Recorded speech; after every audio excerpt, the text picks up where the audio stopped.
Donc on termine la version récurrence linéaire à coefficient constant. Donc on a vu ce qui se passait pour la solution homogène.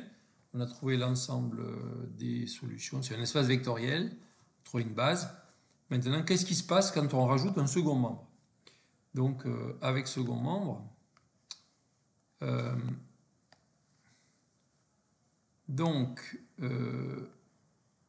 ça marche exactement pareil que pour les systèmes linéaires.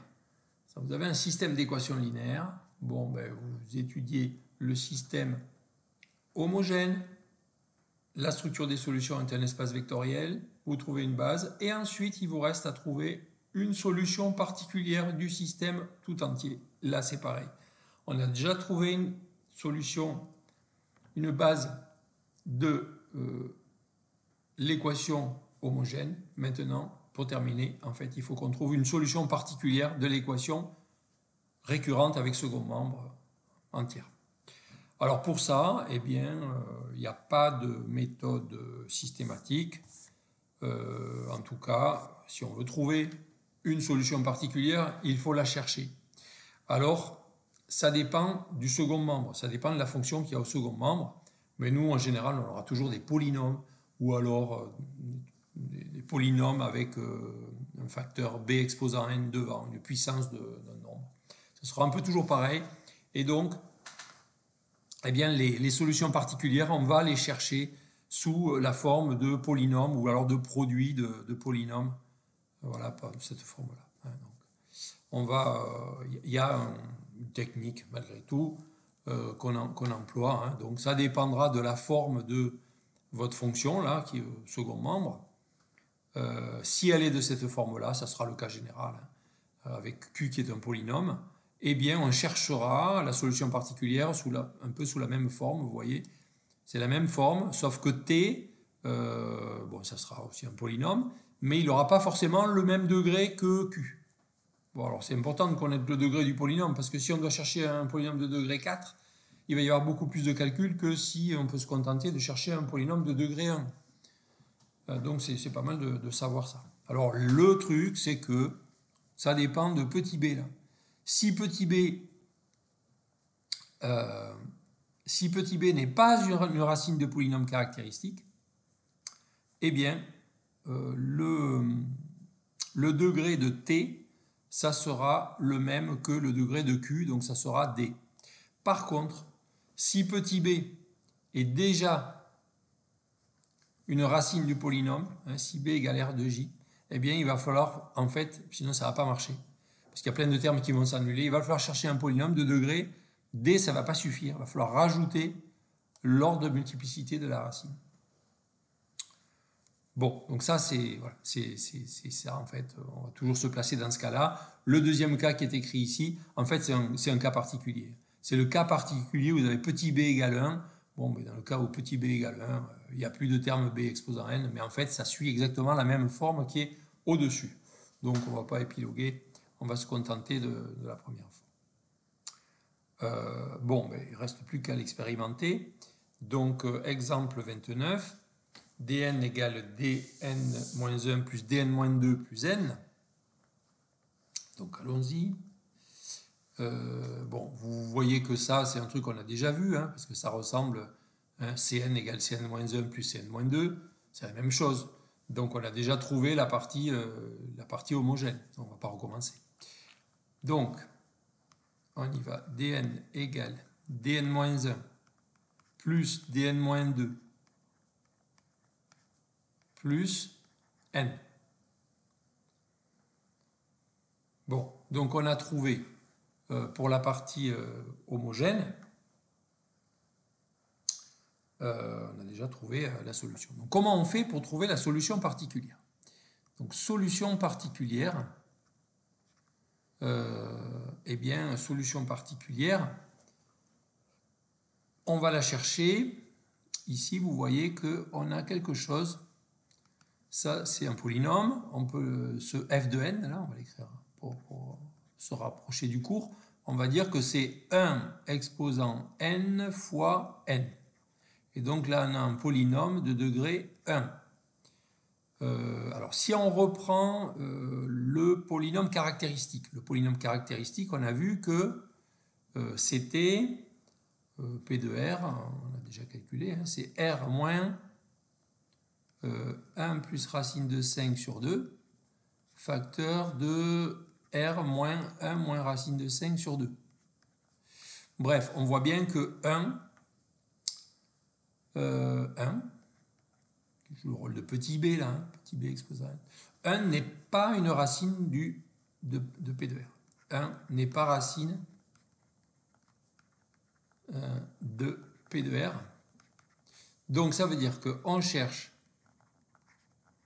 une solution particulière sous la forme d de n égale, ben ça va être 1 exposé à n fois un polynôme de degré 1. Un polynôme de degré 1, c'est alpha n plus bêta. Et donc, on cherche. Hein. Donc, on cherche, c'est-à-dire on va remplacer, on va dire, ouais, est-ce que dans cette équation-là, mon équation E, là, quand je remplace dans E, d de n, et puis d de n moins 1, et puis d de n moins 2, est-ce que je peux trouver alpha et bêta qui fonctionnent? Donc, je réécris, je vais doucement, hein, d de n moins 1, bon, 1 exposant n, ça fait toujours 1, donc ça va faire alpha fois n moins 1 plus bêta. Je remplace. Là, c'est pour n moins 1. Là, c'est pour n moins 2. Donc, ça va faire alpha fois n moins 2 plus bêta. Et je remplace tout ça dans mon équation E. Donc, on reporte dans l'équation E. Et donc, ça nous fait alpha n plus bêta égale alpha n moins 1 plus bêta plus alpha fois n moins 2 plus bêta plus n. Alors, c'est une égalité entre, finalement, c'est une égalité, entre deux polynômes. Et donc, ça va me faire, si j'arrange tout ça, ça va me faire, alors je fais tout passer du côté gauche. Donc ça va faire alpha n plus bêta, et puis j'arrange un peu. Donc côté droit, ça fait alpha n plus alpha n. 2 alpha n, alors dn, il y en a aussi là, plus n. Et puis ensuite, j'ai moins alpha, moins 2 alpha, donc moins 3 alpha, et puis plus bêta, plus 2 bêta. Bon, je fais tout passer à gauche, donc ça va faire alpha n moins 2 alpha n, donc moins alpha n moins n, plus bêta moins 2 bêta, donc plus 3 alpha moins 2 bêta égale 0. Alors ça, je vais l'arranger. Ça va faire moins alpha. Alors, il y a un problème là.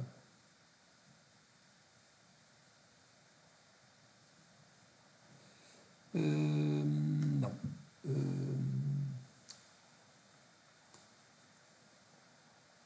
Oui. Donc, moins alpha plus 1 n plus 3 alpha moins 2 bêta égale 0. Donc, ça, c'est un polynôme. Ça, c'est un coefficient. Ça, c'est un deuxième coefficient. Et ce polynôme, il faut qu'il soit nul. Mais attention, il faut qu'il soit nul. Tout ce qu'on a écrit, c'est valable pour tout n. Donc, il faut que ça marche pour tout n au moins supérieur ou égal à 2. Donc, si on veut qu'un polynôme soit nul pour toutes les valeurs de la variable, pour une infinité de valeurs de la variable, il n'y a pas beaucoup de solutions. Il faut que chaque coefficient soit nul. Donc, forcément, ça veut dire que alpha égale moins 1 et que, parce que ça fait alpha plus 1 égale 0, et que 3 alpha moins 2 bêta égale 0. Du coup, ça me permet de trouver alpha A et bêta. Alpha égale moins 1 et bêta égale moins 3. Et donc, j'ai trouvé ma solution particulière qui est UN égale moins n moins 3. Bon, bah, une fois que j'ai ma solution particulière, pour avoir la solution générale, si jamais ça m'intéresse, eh bien, ça va donc être, solution générale, ça va être ce qu'on avait déjà trouvé, c'est-à-dire A1 plus racine de 5 sur 2 exposant n, plus B fois 1 moins racine de 5 sur 2 exposant n, et puis moins n moins 3. Bon, asymptotiquement, hein, c'est ce terme-là qui compte. Donc on aura toujours un θ de 1 plus racine de 5 sur 2 exposant n. Bon, voilà donc ce que ça peut donner. Dernier exemple, un peu plus compliqué. On va pas le faire jusqu'au bout, mais au moins entamer. Donc, UN égale 5UN moins 1. Allons-y. On va continuer là. Donc, UN égale 5 UN moins 1, moins 7 UN moins 2, plus 3 UN moins 3, plus F de n. Et F de n, bon, il y aura deux cas possibles. On verra après. Donc, on commence par l'équation homogène. Donc, UN égale 5 UN moins 1, moins 7 UN moins 2 plus 3 UN moins 3. Bon, K égale 3. Polynôme caractéristique, ça sera donc x au cube, moins 5x au carré, plus 7x et moins 3. Bon, problème, c'est un polynôme de degré 3. Donc, je ne peux pas calculer discriminant. Hein. Bon, il faut que je factorise. Donc, il y a forcément une solution évidente. Effectivement, si j'essaie avec x égale 1, ça factorise. Donc, pour x égale 1, c'est nul. Donc, je peux mettre x moins 1 en facteur. Alors, si je mets x moins 1 en facteur, ici, il va y avoir un polynôme de degré 2. Et ce polynôme de degré 2, il faut que, en le développant, évidemment, je trouve le polynôme du dessus. Donc, en particulier, si je regarde le x cube qui est là, forcément, le x cube, d'où est-ce qu'il va venir? Il va venir du x qui est là et du terme en x carré qui est là. Donc, c'est ça. Parce qu'en développant, ça va me faire x fois x au carré, x au cube. Donc, il y a 1 ici. Si je regarde le terme constant, c'est pareil. Il faut que le moins 3, d'où est-ce qu'il va venir? Il va venir de ce moins 1 et puis du terme constant qu'il y a ici. Donc, forcément, ici, il y a 3. Bon, et donc, il me reste le terme, là, je ne connais pas, ok, je vais dire que je le cherche. Je vais l'appeler B, C. CX. Et je cherche C.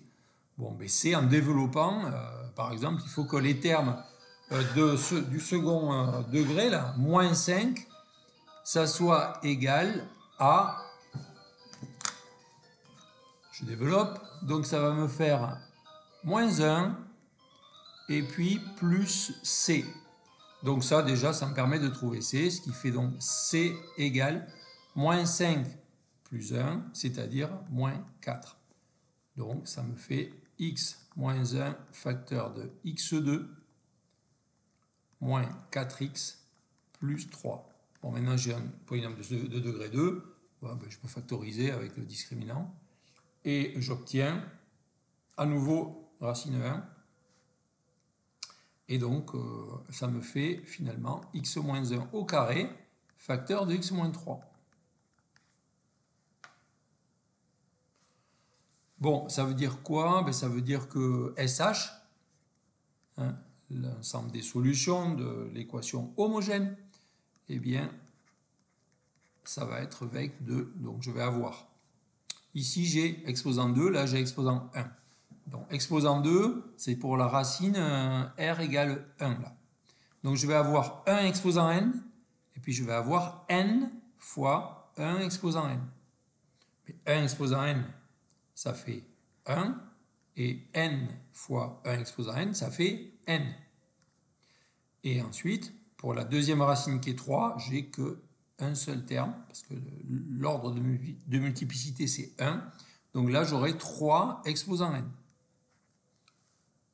Donc voilà pour la partie homogène. Maintenant, solution particulière.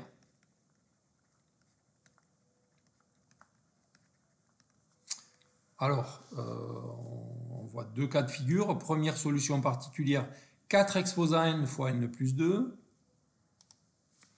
Donc si j'ai f de n égale 4 exposant n fois n plus 2, ben, je vois que 4 n'est pas une racine de mon polynôme caractéristique.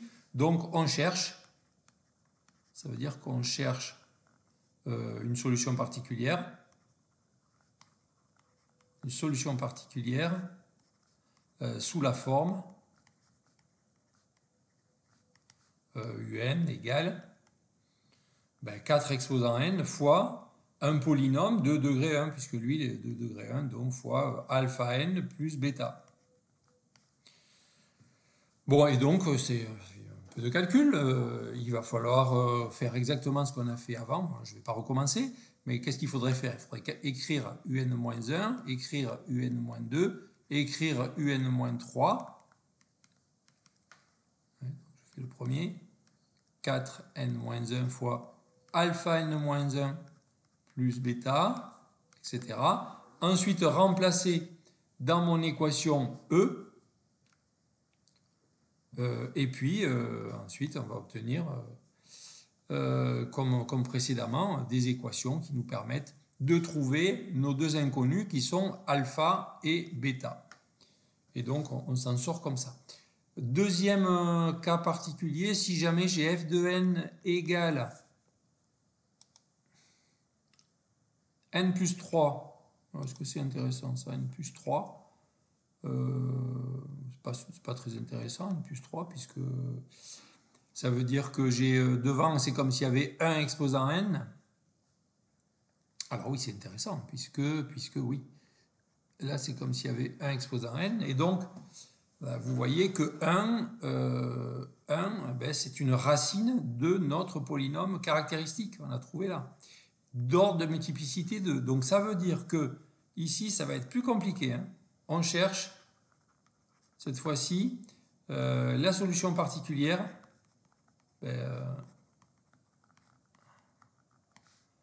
Sous la forme, cette fois-ci, ça sera un égale, donc 1 exposant n, ça fait 1, mais par contre, il va falloir rajouter ici l'ordre de multiplicité pour la racine 1, 2. Donc, il va falloir prendre un polynôme de degré. Alors ici, c'est 1. 1 plus 2, ça fait 3. Donc, ça va être de la forme alpha n au cube plus bêta n carré plus gamma n et plus delta. Il y aura 4 inconnus, donc il faudra trouver 4 équations pour résoudre le truc. Mais sinon, c'est pareil. Donc voilà pour ces exemples.